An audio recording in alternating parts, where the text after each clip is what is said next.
Right, we are live. We are live. It's definitely a little bit different with a little bit of delayed feedback. So, anyway, wanted to start this video off. This is going to be the first of many that I'm going to want to be doing, uh, entitled "Confessions of a Black Man Mentor." Uh, One of the biggest things that I think I've noticed throughout my life is this role that mentorship has played in my life. Okay, well, what does that mean? Uh, I've always had the benefit of older people in my life that has always either blazed the path for me. They've either given me insight to certain things I needed to know, uh, but they just played a huge role, I think, at every junction of my life. And so it's something that I got very, very passionate about over the past couple of years. Um, how do I take the lessons that I've learned? How do I sort of allow people to see things from my lens, not because I've done something so great, but because there's, I think, so much that we can pass down to whether it be younger generations now or in the future that we just don't do. And I think everybody has got to where they are, not because of they were so smart, not because they were so uh, great at what they did, but because they've had people at pivotal points in their lives. So that's something that I'm going to start doing every single week on Thursdays at 6:30 p.m. We're going to do this series called A Black Man Mentored. And we'll just touch on different pieces of this concept of mentorship. Uh, so I'll kind of give you what this was birthed out of and what the vision is. And obviously, like all things, they'll change and evolve over time. But um, what's up to everybody who's joining on? Mike, Toy, Moyer, what's going on? Melissa, Chiquita, what's going on, guys? So if you're just tuning in, this is sort of the introductory video of what's going to be a series that's going to be ongoing every single Thursday. We're going to be talking about this aspect of mentorship. So I'll kind of give you guys of what this was birthed out of. I'd say about a year and a half ago, I started to be very introspective, look at where I was at life and, okay, well, how did I get here?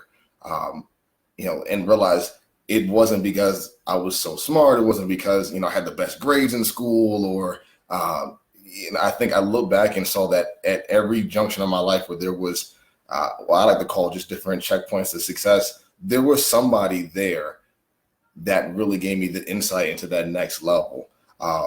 Throughout, elementary school, I had football coaches, I had, basketball coaches and sports coaches. I've had teachers. I've had, obviously, my parents were a great source of support and just insight into the sort of the next stage in life. Obviously, my fraternity brothers, older, who were 10, 15 years my senior. I've had people who were, professionals that I wound up meeting during internships that I continued those relationships. So I started to document those things, I'd say about a good 6, 7 months ago. I started to document all those and just recall a lot of these stories. And what I decided to do was write a very short read. It should be published and it'll be on Amazon within the next month or two at the most. But it just recaps a lot of those checkpoints in my life, from early childhood to teen years to college, even post-grad, of just who were those people that played a huge role in my life. And again, not that I'm some superstar right now, but I think the value is, even at the level and the age that I'm at right now, how can I pass on some of those best practices? How can I pass on some of those things that I've learned to a younger man, younger woman, whoever, so that they can go further than I've ever gone. And so that's the motivation behind this. For me, what do I define as mentorship? Mentorship to me is really a purposeful relationship between someone who's older, someone who's younger. I'll give one example of what that purposeful relationship was for me at one time. I had he's still a frat brother of mine, a gentleman named Brent. He was there as I'll say as a role model, but also he wound up helping me get a job at one point where, it was right after the spring semester of pledging, and I wound up being, in debt and dealing with a lot of damage control. And honestly, I was not seeing eye to eye with my parents, still technically in college, but I just was not I don't know, I just didn't have a good relationship at that time. And there was a lot of butting of heads. And Brent wound up being almost an auxiliary or extended family. He wound up extending a hand to me, I think right before the spring semester was going to end. He extended a hand, helped me to get a job with him and his cousin down in DC. I worked at a property management company. But throughout that entire summer, it wasn't just a working relationship. I got exposure to his network. I got exposure to not just professionally, but also on the social side of things. Even little things of, and this might sound really old, but even little things of the cigar and whiskey scene, very, very different from what I've ever seen before anyway. But it was just exposure to things like that. When I'm going to different events that he was throwing, he was the head of the HBCU community, which is a group of HBCU reps that he brought together, and they hosted functions, pre-movie screenings. And so it was exposure to all those things. And from those kind of events, I would have access to people who could provide internships for the next semester, people who gave me insight of even where I wanted to take my career. And so I realized, a lot of people try to have this narrative of being self-made, or I've done it on my own, or, I can do it all by myself. And to be honest, if you look at anybody who's successful, whether it be Oprah, whether it be Eric Thomas, or all these people, they have a team. They have a team, and they had people or have people in their life that are further where they are, and they use them as mentors. They use that relationship, so to speak. They're not using those people, but they're using that relationship, and it's a purposeful relationship. It can be mutually beneficial, but you know what? That mentee, that person who's coming through the ranks, man, they are elevating themselves, I think, further than their peers who don't take advantage of that kind of relationship do. And so it's interesting, this concept of mentorship, and it can take on multiple different forms. One of the forms that I found was that there might not be people directly in your life that are serving as mentors. You might say, well, I don't have anybody. Okay, there's nobody who I think can serve as a mentor to me, or no one wants to coach me. But to be honest, there's so many, whether it be YouTube videos, there's audios, there's so many things that I think could be as a passive mentor to people, just to be able to kind of give them guidance. But one thing I realized, that you have to seek it out. You definitely have to seek it out. And we'll touch on a lot of these different aspects of mentorship as we continue to go on. But today I kind of want to just give everybody this 30,000 foot view of what we will continue to talk about. It will continue to evolve. It'll continue to grow larger. You could actually look forward to interviews that we'll wind up doing with whether it be successful Black entrepreneurs or women in business. We're going to talk about what kind of roles mentorship played in their life. What did that do for them? At what stage did they have the courage to even seek out a mentor? We'll talk about all those different things because I think that they're important. I think that they're hugely, hugely important. And so, we'll definitely open this live forum up for questions. Again, I don't claim to be a guru. I'm not here to bolster myself, to think that I've mastered this concept of mentorship. But it's something that I'm extremely excited about, and extremely excited about what we will evolve this into. And so, again, I look forward to this series occurring. I look forward to, you guys' input. If there's certain things that you all would like to see talked about, we might cover one day again of how to seek out a mentor. If you feel like you need one, or you don't feel like you need one.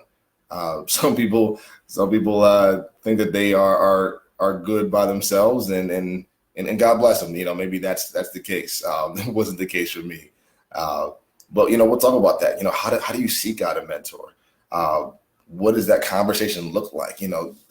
I think sometimes the hesitancy comes out of a place of people are afraid to be vulnerable. And if you ask for help, or if you ask for someone to coach you or mentor you, there's this vulnerability that takes place because you've now looked at yourself as less, and I think it's quite the opposite.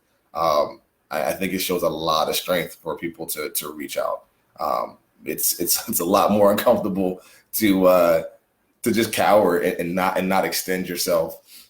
And you'd be surprised. I think you'd be surprised how many people would make themselves available to you. I was talking to my fiance Leah, and I'll use her as an example. If she doesn't like it, she'll beat me up later, and then I'll just deal with it. But just talking to her, I think that was one of the things that I've noticed, is that she was hesitant to reach out to. Well, first of all, she didn't feel like there were women, specifically Black women in leadership in her company, that she felt like she could relate to. That was an issue for her. And so her and I would talk through things, and I was telling her, honestly, you got to find somebody. You got to find somebody who you can relate to, also somebody who you can trust. And so this process of sifting through relationships started occurring, and she wound up being able to find somebody who is actually hope I'm getting this right, it's the CFO of her company, of a huge government contractor company, who actually extended that hand of a relationship and say, you know what, let's grab a cup of coffee, sometime, let's chat. And that, you have no idea what that relationship does, what kind of doors that opens, what kind of insight that I think the CFO, excuse me, I think she's close to her mid 40s, how much of a gap of 20 years worth of knowledge, is Liz now going to benefit from that relationship? That's huge. That's absolutely huge. It's invaluable. So, I mean, that's just one of the examples I've seen. A few folks have come on since then. Let's see here. Dominic, what's going on? Tivana, what's up? Jesse, what's going on? Andrea, how you living? So, again, in case you guys are just tuning in, so this is going to be the first of a multiple subject series, but all centering around this subject of mentorship. And I think it's a hidden gem that people either don't know about or they don't take full advantage of. And so we're going to talk about multiple ways of being able to leverage that in your life. And maybe, if nothing else, hopefully just to give an awareness of what that is, what that looks like in your life, and maybe some practical skills of, again, how to establish a mentorship relationship, how to be available for someone if they're looking to be mentored. That's a huge thing as well. You'd be surprised how many people are searching for someone that they can just grab a cup of coffee with, or they can just chat with on an ongoing basis, just to have a sounding board. So you'd be surprised. So we'll talk a little bit about that. But again, this is 30,000 foot view. The title of this may change, but for right now, the title of this is Confessions of a Black Man Mentored. And this kind of comes on the heels of a short read that I wrote about a month ago. Very, very cool journey writing a book that's very different. I've never thought of myself as an author, but I'll have that book published within the next month or so. Hey, got family and an extended family joining here. What's going on, Dad? What's going on, Dee? Kurt Bidding, what's going on, big guy? So again, we're talking about this subject of mentorship and where that journey has brought me. And hopefully my entire goal is just to be able to give people, some hope, that you don't have to be the end all be all. Your immediate circle does not have to be the end all be all. How do you seek out relationships that are purposeful, that you can learn from, that are outside of maybe your immediate circle? Maybe your immediate supervisor or your immediate friends, maybe they don't have the knowledge that you're trying to seek out. Maybe you're trying to start your own business. Maybe you are, newly starting a family and no one around you has kids.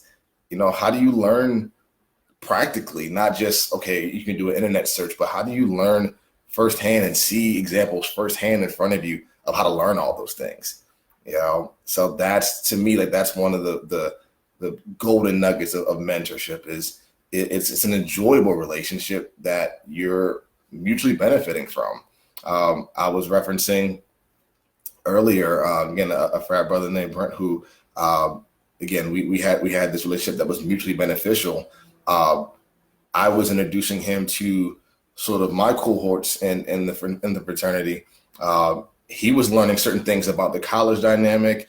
I was learning certain things about gentlemen in his cohort that were, 10, 15 years my senior. And again, it was a mutually beneficial relationship. We learned from each other. We grew from that relationship. And that's, again, what I hope to be able to just give some of those tidbits, those insights to people. Again, benefit it however you can. But again, really excited about what we're going to wind up doing. We'll keep this video relatively short. I think we'll keep it under 20 minutes. But again, this is more so of an introductory. Again, the book is coming out very soon. It's called Lessons from Old School.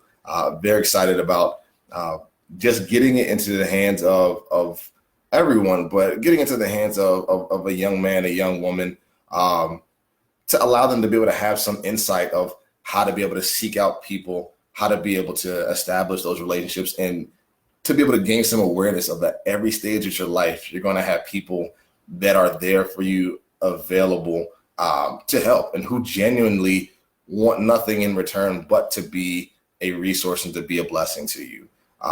Imagine if you take yourself back to elementary, junior high school, and you had people every single step of the way. Imagine you're in this dark tunnel and you've got multiple pathways that this tunnel can go in. You have no clue what direction you should be going in. That's life. You're going to have so many options, so many choices available to you. And I think sometimes we get paralyzed because we're not sure what direction we're supposed to go in. And so imagine someone who is in that mentoring relationship. They are the ones at that next stage holding a torch for you, saying, hey, you know what? Here's an option. Here's a path that you can go down. I've already been down it. I know it's safe. I know what some of the pitfalls might be. You know what? I'll walk with you along that path. Not someone saying, well, here's my advice, go down this road and, I'll see you later. You let me know how it turns out. That's not a mentor. That's not somebody who's invested in you. So, there's a lot of these little nuggets that I've learned over the years. Again, I do not claim to be a guru. I'll never tell you that. I'll never tell you I'm the master of mentorship. I'll never go that route. But this is more so just to be able to open up the series, open up dialogue. If there's certain things that you guys want to see covered, certain aspects of mentorship you want to see covered. Again, it's something I'm very passionate about, doing that research, telling you real life examples of things that I've lived through that can hopefully benefit, anybody. So with that, we'll wrap up. Emmanuel, what's going on, big guy? I appreciate all of you guys tuning in. Again, stay tuned every single Thursday, 6:30 p.m. Again, we'll be covering this subject of mentorship, and we'll talk about different aspects of it. And hopefully you can pull away something that I know that you'll be able to benefit from, because it's benefited me in my life. So thanks again, guys. Have a great one.